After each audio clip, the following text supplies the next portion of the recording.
안녕하십니까, 바라신입니다.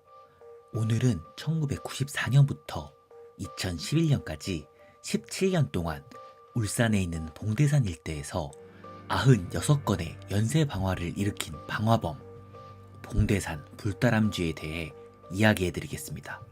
1994년 울산 동구 봉대산 반경 3km 이내에서 해마다 대형 산불이 발생하기 시작합니다. 산불은 수없이 발생하였고 봉대산 주변 산림은 성한 나무가 하나도 없이 초토화되었습니다. 처음에 경찰들은 등산객이 버리고 간 담배꽁초에서 시작된 단순 안전사고라고 판단합니다. 하지만 시간이 지날수록 화재의 횟수가 점점 많아지자 경찰은 이 사건을 방화사건이라고 판단하고 수사를 시작합니다. 처음에 경찰들은 범인에게 500만 원의 현상금을 걸고 검거를 위해 동분서주합니다. 하지만 범인은 신출귀몰하게 모든 감시망을 피해 다니면서 산에 불을 내고 도망갑니다. 결국 현상금은 점점 올라갑니다. 2006년에 3천만 원으로 오른 현상금이 2009년 1억 원에서 2009년 말 3억 원까지 올라갑니다. 당시 유영철과 신창원의 현상금이 5천만 원이었으니 봉대산 불다람쥐의 현상금은 어마어마한 금액이었죠.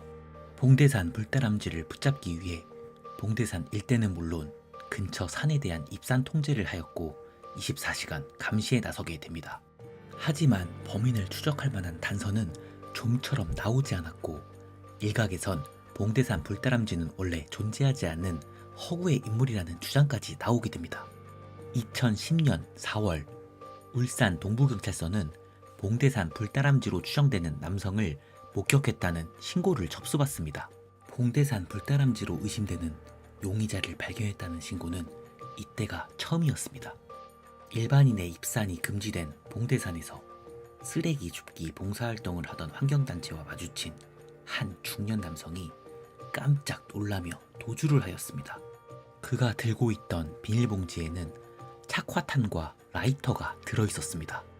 경찰은 이 중년 남성을 봉대산 불다람쥐로 보고 수사를 시작합니다. 하지만 안타깝게도 증거가 경찰에 전해지는 과정에서 심하게 훼손되는 바람에 증거물로서 가치를 상실하게 됩니다. 목격자들이 용의자가 울산의 H중공업 점퍼를 입고 있었다는 증언을 바탕으로 해당 사업장을 조사했으나 별다른 성과를 거두지 못하고 결국 범인을 놓치게 됩니다.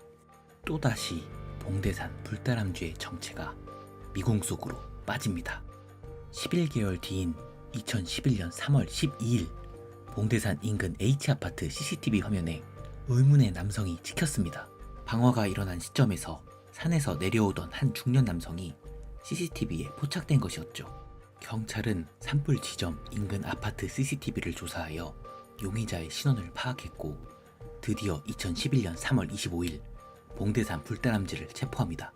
17년간 봉대산의 산림을 초토화시킨 봉대산 불다람쥐의 정체는 놀랍게도 H중공업 중간관리자이자 한 가정의 가장인 김모 씨였습니다. 김 씨는 경찰 조사에서 방화 이후 연기가 피어오르고 산불 진압을 위해 헬기가 출동하는 소리를 들으면 마음이 편해진다고 이야기를 합니다.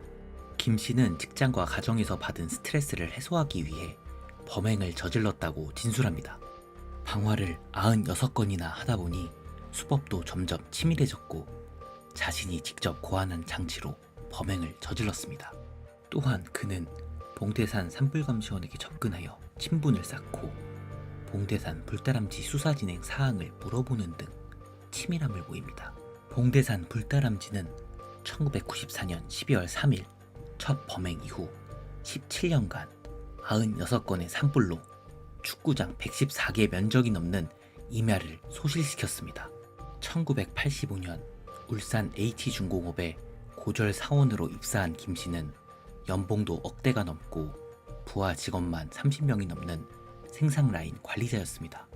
항상 성실하고 대인관계도 좋았던 김 씨가 봉대산 불다람쥐였다는 사실이 알려지자 주변 사람들은 엄청난 충격을 받았는데요.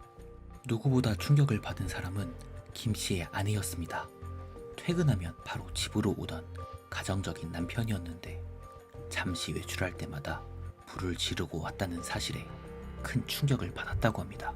결국 2012년 5월 봉대산 불다람쥐는 징역 10년을 선고받았고 4억 2천만 원의 배상금을 지불하게 됩니다.